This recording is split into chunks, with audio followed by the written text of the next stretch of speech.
True courage isn't the absence of fear, but the decision to face it head-on. Join us as we tell the epic tales of ordinary people doing extraordinary things in the face of impossible odds. Subscribe today and be inspired by the stories of modern-day heroes and legends. There's a certain kind of tired that sleep doesn't fix. That's the kind I felt the morning my daughter called to tell me I was going on a vacation. I remember standing at the kitchen sink, rinsing my coffee cup, watching the birds at the feeder outside. Red cardinals. My husband Raymond used to say cardinals were visits from people we'd lost. I don't know if I believe that, but I always stopped to look. "Mom, it'll be good for you," my daughter said. Her name is Brianna. She's 34 years old and has her father's eyes and none of his patience. "You haven't been anywhere since Dad passed. It's been 2 years. You just sit in that house." She wasn't wrong about that. After Raymond died, the house on Sycamore Drive became the whole world. 4 bedrooms, a screened porch, a garden I used to tend, and now mostly ignored. 31 years of a life lived inside those walls. I didn't see a reason to leave it. "Where?" I asked. "Florida," she said. "Just a few days. Me, you, and Marcus. We already booked it. Marcus is her husband. They've been married 6 years. He's the kind of man who fills a room but doesn't warm it." I said yes. I don't know why exactly. Maybe because she sounded excited in a way she hadn't sounded toward me in a long time. Maybe because Raymond always wanted to take me to the Gulf Coast and we never got around to it. Maybe I just needed to feel like somebody's mother again, not just an old woman rattling around alone in Ohio. We left on a Thursday morning in October. I packed light. A cardigan, some walking shoes, 3 days' worth of clothes, my medication in a small zippered pouch, and the little photo of Raymond E. kept in my wallet. The one from our trip to the Smoky Mountains back in 1987. He's laughing at something in the picture. I can't remember what. I wish I could. Brianna drove. Marcus sat in the passenger seat and slept most of the way with his mouth open. I sat in the back like a child and watched Ohio turn into Kentucky, turn into Tennessee. The trees were changing. Orange and gold and deep red all the way to the horizon. I thought Raymond would have loved this. I thought that, and then I didn't say it because Brianna got quiet whenever I mentioned her father. Said it made her sad. So I kept Raymond to myself and watched the trees. We stopped once for gas in Chattanooga. I offered to pay and Brianna waved me off. "We's got it, Mom." That made me feel good. Small things like that still made me feel good. We got to the rental house in the early evening. It was a little blue house 2 blocks from the beach, with a wooden porch and a wind chime that sang every time the breeze came through. I stood on that porch for a long time after we arrived, just listening to it. The air smelled like salt and something else I couldn't name. Not unpleasant, just unfamiliar. That first night, we ate shrimp at a picnic table outside a little restaurant. Brianna laughed at something Marcus said. I drank sweet tea and watched pelicans drift over the water. I thought this was a good idea. I thought maybe she was right. Maybe I needed this. I slept well that first night. Better than I had in months. The second day was the good day. We walked on the beach in the morning. I took my shoes off and let the sand get between my toes, even though it took me 10 minutes to brush it all off afterward. We found shells. Brianna found a perfect sand dollar and handed it to me and said, "Here, Mom, for your windowsill." I wrapped it in a paper towel and put it in my cardigan pocket. We had lunch at a seafood place on the water. Marcus barely spoke, but that was normal. He was not a conversational man on his best days. I had crab bisque, and it was the best thing I'd eaten in 2 years. Simple as that.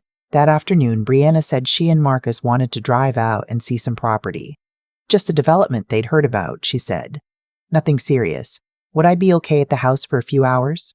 Of course, I said. Go. I'll sit on the porch. I sat on the porch. The wind chime sang. I watched a woman walk by with a yellow dog. I thought about calling my sister Dorothy in Cincinnati, but decided to just sit instead. Sometimes sitting is enough. They came back around dinner time. Something was different. I noticed it the way you notice a weather change before you can see the clouds. Marcus wouldn't look at me. Brianna talked too much about nothing.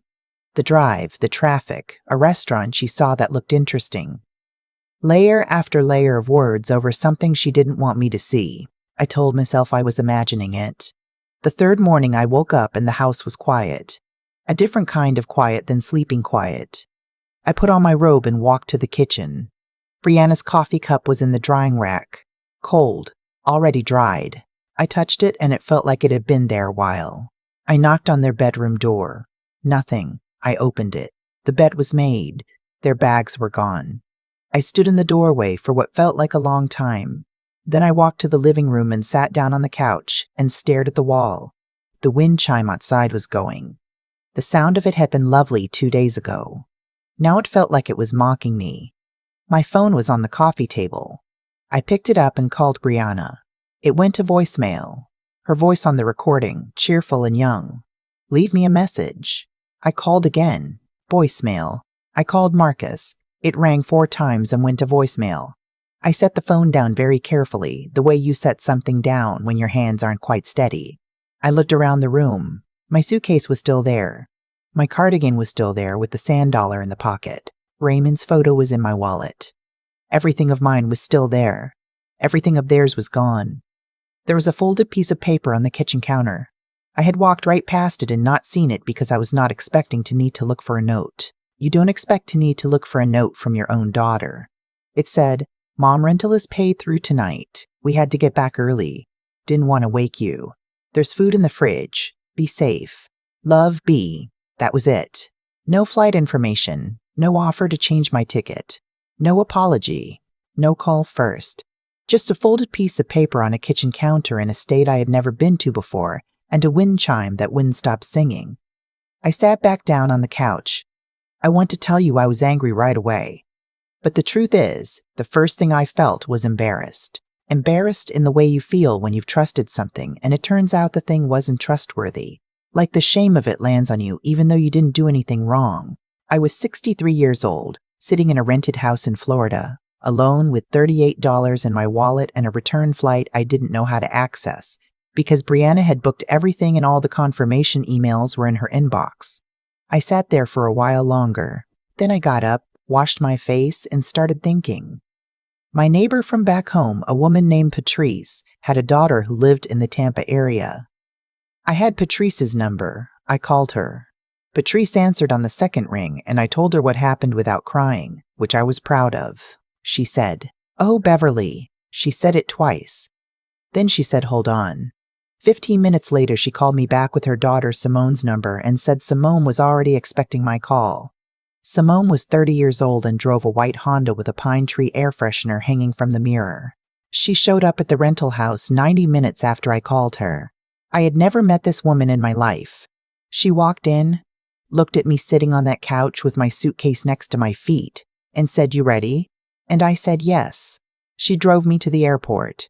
On the way, she asked me if I wanted to talk about it, and I said not really, and she said that was fine and turned on the radio. It was an oldie station, the Four Tops. I stood out the window and watched the highway and thought about how strange it was that a woman I didn't know was kinder to me in that hour than my own daughter had been in a long time. At the airport, Simone waited with me while I talked to the airline counter. Brianna had booked the tickets using my credit card. I had given her the number to hold the reservation. The agent was able to pull up the booking. I could change my flight, but there was a fee. It came to $87. I put it on the card. Simone hugged me before I went through security. I told her I'd send her a card when I got home. She said, "You don't have to." I said, "I want to."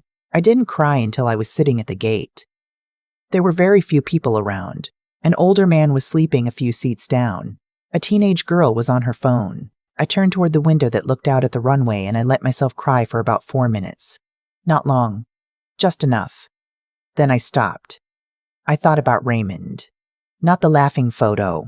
I thought about the version of him who sat with me in the hospital waiting room when my mother was dying, who drove through a snowstorm when the furnace broke, who held my hand after the second miscarriage, and said we don't have to talk about it right now, and meant it. Raymond, who built something with me for 31 years.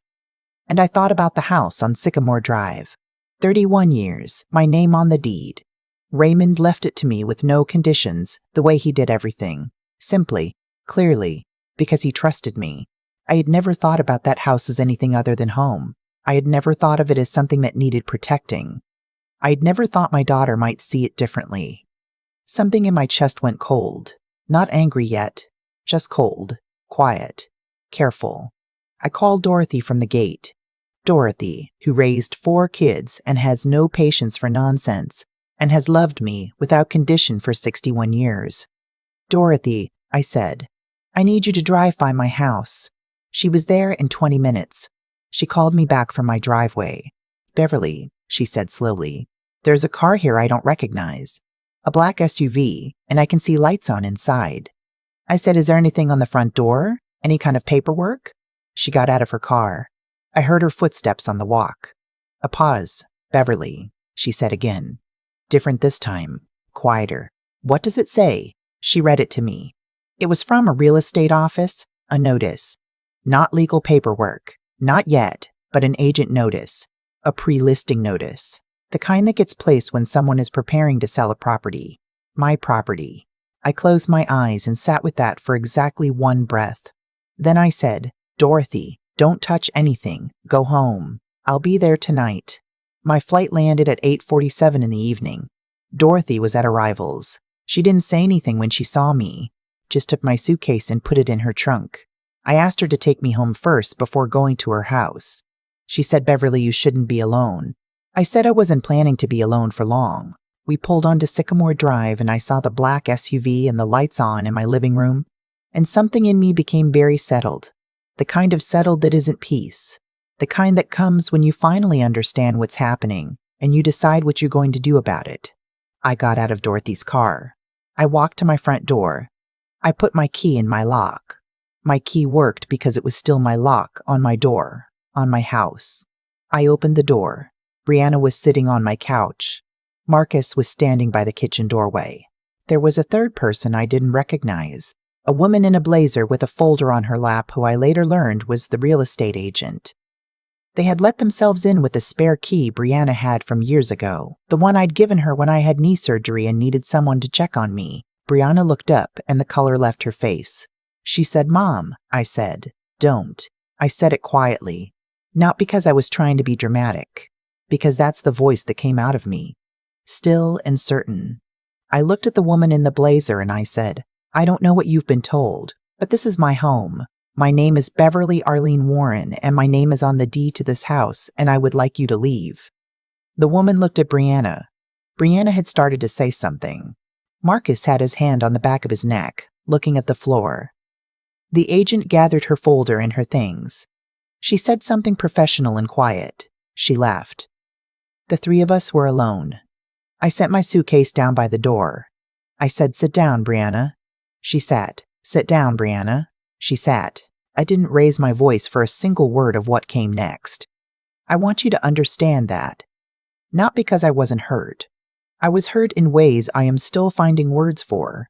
But I had been sitting with what was happening for 5 hours, and something about being in my own house, in my own living room, with Raymond's bookshelves and his reading chair and the photograph of us on our wedding day still hanging on the wall. Something about being home made me steady in a way I hadn't expected. I told her I knew what she had been planning. I told her about the notice on the door. I told her that leaving me in a rental house in Florida alone with a note on the counter was not something I was going to pretend was acceptable. I told her that I had already called my attorney, which was not true yet, but would be true in the morning. Marcus tried to speak. I held up my hand. I said, I'm not talking to you tonight. He sat back down. What came out from Brianna, slowly, over the next hour was this: they had debt. Credit card, a personal loan, some money Marcus had borrowed from someone he shouldn't have borrowed from. The house, my house, was worth enough to cover it. She had convinced herself that she was going to get it eventually anyway, when I was gone, and that she was just moving the timeline. She said she hadn't thought about it the way it sounds. She said she hadn't wanted to tell me because she knew I'd say no. I said, you were right. I would have said no. She started to cry. She said she was sorry. She said she didn't know how it had gotten to this point. She said she'd been so scared and she hadn't known what else to do. I looked at my daughter, 34 years old, sitting in my living room with mascara on her cheeks, and I remembered her at 4 years old, at 14 years old, at 22 when she graduated and I cried so hard Raymond had to give me his handkerchief. I remembered every version of her that had led to this one. I said, you are my daughter and I love you. But what you did was wrong. It was wrong to leave me in that house. It was wrong to plan to sell a house you do not own. And it was wrong not to come to me when you needed help. I said, we are not done talking about this. But tonight I am tired, and I want you to go. She left. Marcus followed. I locked the door behind them with my own key. I stood in my living room for a long moment. Then I went to the kitchen and made myself a cup of tea. While the kettle heated, I took the sand dollar out of my cardigan pocket and set it on the windowsill above the sink. The one my daughter picked up on the beach and handed to me on what turned out to be the last good morning of that trip. I looked at it for a while. The next morning, I did call my attorney. His name is Gerald Fator, and he's been handling my paperwork since Raymond and I bought the house in 1993. He told me my name was the only name on the deed. He told me nothing had been filed. He told me there was nothing legally to undo because nothing had legally been done yet. Just plans. Just a conversation with an agent. A notice on a door. A spare key used without permission. He said, Beverly, you got home just in time. I said, I know. I called a locksmith that afternoon and changed every lock in the house. I had the spare key deactivated. I did these things not out of anger, but out of clarity. There is a difference. I did not call Brianna for 2 weeks. She called me 4 times. I let them go to voicemail. Not because I was punishing her, because I needed time to think without her voice in my ear. When I finally called her back, I had a list. Not a list of grievances, a list of conditions. Things that would need to be true for us to move forward. A real conversation about the debt, with real numbers, so I could understand what was actually happening. An apology that did not include the word but.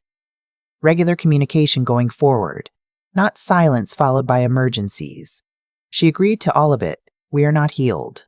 I want to be honest with you about that. You don't go through something like this and come out the other side and find that everything is fine now. That's not how it works. Trust is not a light switch. It's more like a garden, and ours had been neglected for a long time before this happened, which I also had to sit with. But we are talking. We are trying. I sent Simone a thank you card with a gift card tucked inside.